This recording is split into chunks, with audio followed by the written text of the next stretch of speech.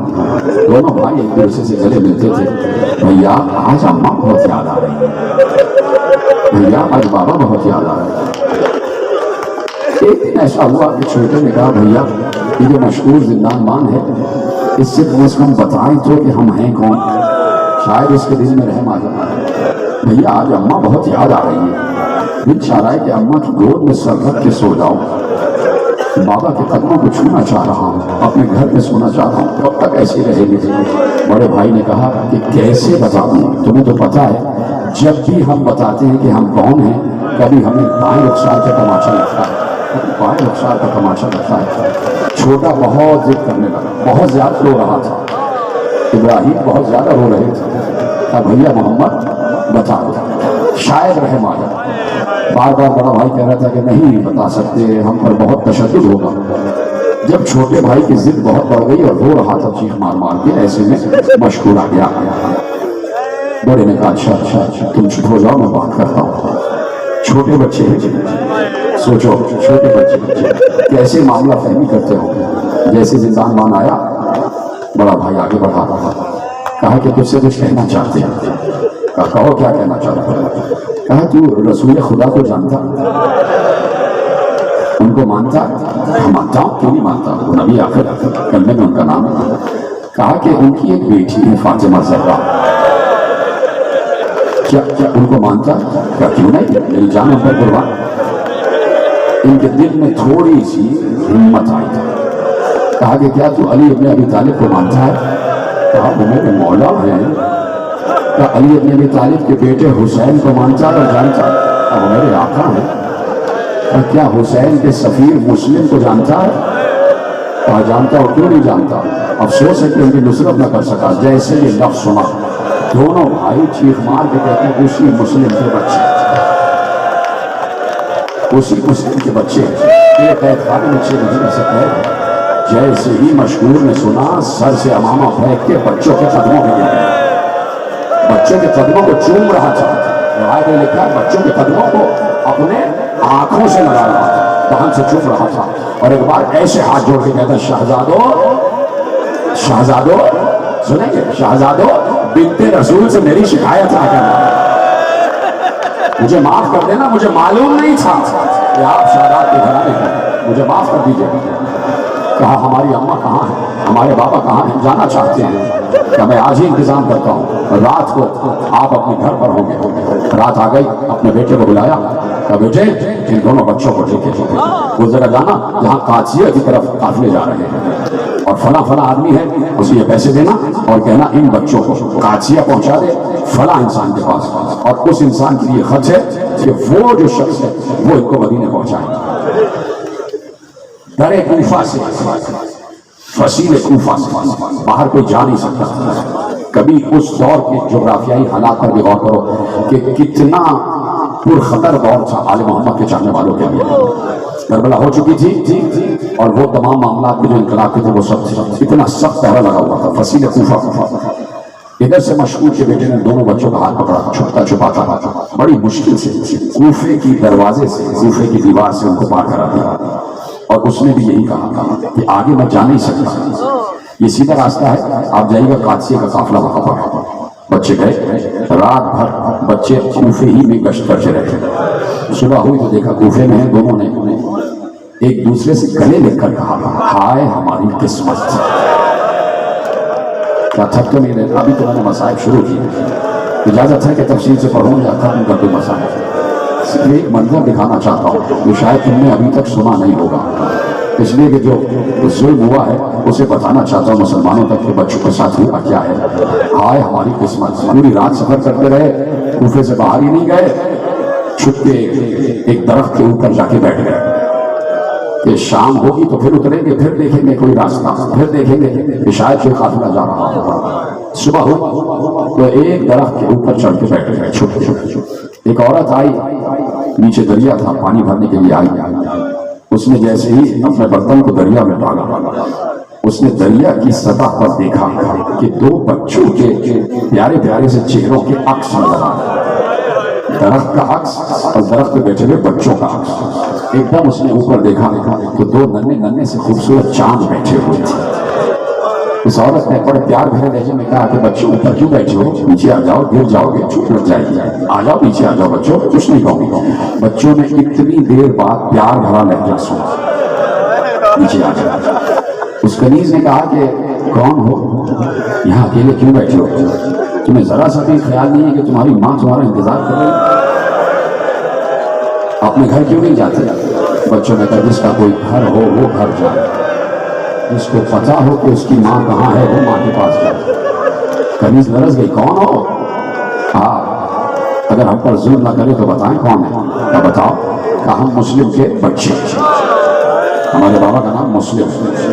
وہ کنیز بھی قدموں پہ گری، شہزادوں کو چوما اور کہا میری مالکہ آل محمد کی چاہنے والی ہے، چلو میں اپنی مالکہ کے پاس تمہیں لے چلتی ہوں۔ گھر میں آئی، مالکہ نے جیسے ہی سنا کہ فاطمہ کے گھر کے بچے آ گئے، اس نے قدموں پہ سر کو رکھ کر کہا ہائے میرے گھر کے فرش کی قسمت کہ سید السادات کے گھرانے کے بچوں کے قدم میرے فرش پر آ گئے۔ بچوں کی خدمت کی، نہلایا دھلایا اور اس کے بعد کہا میں کھانا لگاتی ہوں، آپ کھانا کھائیے اور حجرے میں سو جائیے۔ بچوں نے کہا بھوک پیاس تو ختم ہو چکی ہے، نہ معلوم اماں کہاں ہے، نہ معلوم بابا کہاں ہے، نہ معلوم گھر والے کہاں ہیں، اگر کچھ کر سکتی ہو تو حجرے میں 2 مصلے بچھا دو، ہم نماز پڑھنا چاہتے ہیں۔ مصلے بچھا دیے گئے، بچوں نے نماز پڑھی، آدھی رات بھیگ گئی، بچے سو گئے، حجرے کا دروازہ باہر سے مومنہ نے بند کر دیا، بچے سوئے تو بچوں نے خواب دیکھا۔ خواب دونوں نے ایک ہی دیکھا، دونوں بے اختیار چونک کر اٹھے، رو رہے تھے۔ دونوں نے کہا کیا ہوا؟ دونوں نے کہا خواب دیکھا، ایک ہی خواب دیکھا۔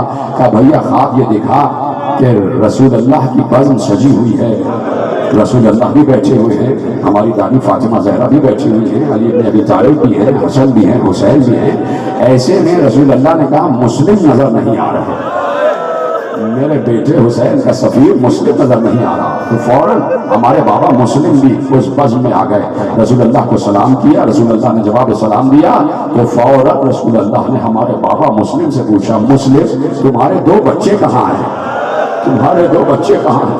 تو بابا نے رسول اللہ سے کہا کہ رسول اللہ بس تھوڑی دیر میں وہ بھی آنے والے ہیں، تھوڑی کیا سن رہے ہیں آپ کی آواز بدل ہو جائے، تھوڑی دیر میں وہ بھی آنے والے ہیں۔ بھیا ایسا لگتا ہے ہماری آخری رات آ گئی، ہماری آخری رات آ گئی۔ یہی وہ وقت تھا جب حارث ملعون گھر میں داخل ہوا اور اس حجرے کے سامنے سے گزر رہا تھا، بچوں کے رونے کی آواز سنی تو اپنی ماں سے پوچھا کہ حجرے میں کون ہے؟ کہا کوئی نہیں ہے، تیرے کانوں میں ایسے ہی آواز آ رہی؟ کہا نہیں مجھے آواز آ رہی ہے۔ کہا نہیں آگے جا تیرے لیے کھانا لگاتی ہوں۔ کہا نہیں جب تک دیکھ نہیں لوں گا حجرے میں کون ہے آگے نہیں جاؤں گا۔ اس نے ایک بار حجرے کی کنڈی کھولی، دروازہ کھولا تو لکھنے والے نے لکھا، میر انیس نے لکھا کہ وہاں مسلم مظلوم کے پیارے نظر آئے، ایک برج میں 2 عرش کے سارے نظر آئے، مسلم کے بچے نظر آئے۔ ایک بار اس ظالم نے پوچھا کون ہو تم دونوں بچے؟ بے اختیار کہا مسلم کے بچے ہیں۔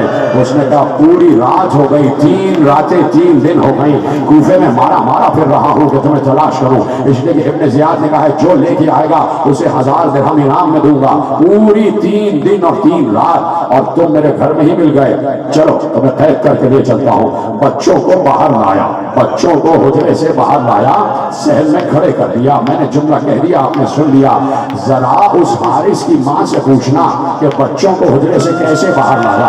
ماں نے بتایا دونوں کو بالوں سے پکڑ کے گھسیٹتا ہوا باہر لایا، بچوں کے قدم زمین پر کھاتے رہے تھے، بچوں کو بیچ صحن میں ایک ستون سے رسیوں سے باندھ دیا۔ صبح ہونے کا انتظار کر رہا تھا لیکن صبح ایسے نہیں ہوئی، کبھی محمد کے تماچا مارتا تھا، کبھی ابراہیم کے تماچا مارتا تھا، ہر تماچے پر بچے یاد کرتے تھے ہائے بابا، ہائے اماں، ہاں گریا کرو گریا کرو۔ صبح ہوئی تو بچوں کو لے کر چلا، کہا تمہیں قتل کروں گا۔ ماں نے کہا قتل کیوں کرے گا؟ ارے آل محمد کے گھرانے کے بچے ہیں۔ ماں قدموں پہ گر گئے، ایک بار اس نے تلوار اٹھائی، ماں کا ہاتھ کٹ کے گرا، بچوں کو لے کے آگے بڑھا، ساتھ میں اس کا حبشی غلام بھی تھا، جیسے ہی دریا کے کنارے لایا، حبشی غلام سے کہا لے تلوار، دونوں بچوں کی گردنیں اڑا دے۔ حبشی غلام تلوار لے کے آگے بڑھا، محمد ابراہیم کے قریب آیا، محمد ابراہیم نے حبشی غلام کو دیکھ کر کہا لگتا ہے کہ تو بلال حبشی کی نسل سے ہے، تو بلال حبشی کی نسل سے ہے۔ ایک دم چونک کے کہتا ہے تم کون ہو؟ کہا بلال حبشی کے جو آقا تھے نا رسول اللہ، ہم ان کی نسل میں، ہم ان کے بچے ہیں۔ کہا کون ہو؟ ہم مسلم کے بچے ہیں، محمد ابراہیم۔ کہا میں بھی چاہنے والا ہوں تمہارے گھروں کا، مجھے اس ملعون نے بچایا ہی نہیں۔ ایک بار جیسے ہی پلٹا حارث نے تلوار اٹھائی اور اس غلام کی گردن کاٹ دی، وہی اس کا لاشا تڑپ رہا تھا۔ ایک ایک شخص کہتا رہا، ماں کہتی رہی، بیوی کہتی رہی، غلام کہتا رہا، کسی کی نہ مانی۔ ایک بار دریا کے کنارے لے آیا، دریا کے کنارے لایا، کہا اب میں ہی رہ گیا ہوں، میں ہی تمہاری گردنیں کاٹوں گا، میں ہی تمہاری گردنیں کاٹوں گا۔ بچوں نے کہا سن تو ہمیں زندہ لے جا ابن زیاد کے پاس، زندہ لے جا اور تجھے انعام دے گا۔ کہا نہیں یہ نہیں کروں گا، تمہاری گردنیں کاٹ کے لے جاؤں گا۔ کہیں ایسا نہ ہو کہ تمہیں زندہ لے کر جاؤں اور راستے میں کوئی تمہیں مجھ سے چھین لے اور وہ انعام لے جائے۔ کہا اچھا یہ کر لے کہ ہماری زلفیں کاٹ دے اور ہمیں غلاموں کی طرح بیچ لے، ہمیں بیچ دے غلاموں کی طرح، اس سے زیادہ تجھے قیمت مل جائے گی۔ کہا یہ بھی نہیں کرنا ہے۔ کہا اچھا یہ تو کر کہ ابن زیاد نے تجھے 1000 درہم دینے کا وعدہ کیا ہے، ہمیں ہمارے گھر پہنچا دے، ہم تجھے 10 گنا زیادہ انعام دلوائیں گے۔ بچے حجت قائم کر رہے تھے کہ اس کے اندر شیطان نے حلول کیا ہوا ہے۔ کہا کہ نہیں مجھے صرف انعام چاہیے، صرف انعام چاہیے، تمہاری گردنیں کاٹوں گا۔ کہا اچھا کچھ نہیں کر سکتا تو یہ تو کر سکتا ہے 2 رکعت نماز پڑھنے کی اجازت دے، پڑھ لو نماز اگر تمہارے کوئی کام آتی ہے۔ دونوں نے نماز پڑھی، 8 اور 9 برس کے بچے۔ یہ ہے آل محمد کا گھرانہ، اس لیے بیٹھ کر 1400 برس سے ذکر کر رہے ہیں کہ نماز بچانے والا یہی گھرانہ ہے۔ یہاں کے جو بچے بھی محافظ نماز ہیں، 8 اور 9 برس کے بچے بیٹھ گئے، نماز پڑھی۔ 2 رکعت نماز جیسے ہی کامل ہوئی، ایک بار آگے بڑھا، محمد کی گردن کو پکڑا۔ ابراہیم نے کہا میرے سامنے میرے بھائی کو قتل نہ کر، پہلے میری گردن کاٹ لے۔ کیا سن رہے میرے عزیزوں، پہلے میری گردن کاٹ لے۔ کہا کہ مجھے فرق نہیں پڑتا کہ چاہے چھوٹے کی گردن کاٹوں چاہے بڑے کی گردن کاٹوں۔ محمد کی گردن کو پکڑا، بھائی کے سامنے بھائی کے گلے کو کاٹا۔ یہ کوئی معمولی جملہ نہیں کہ مسلمانوں، بھائی کے سامنے بھائی کے گلے کو کاٹا۔ محمد کا گلا کٹا، خون کی دھار تھی جو بچے کے گلے سے برآمد ہوئی اور زمین پر خط دیتی ہوئی جا رہی تھی۔ سر کو ایک جانب رکھا، تن کو اٹھایا، جسم کو اٹھایا، فرات کی لہروں کے حوالے کیا۔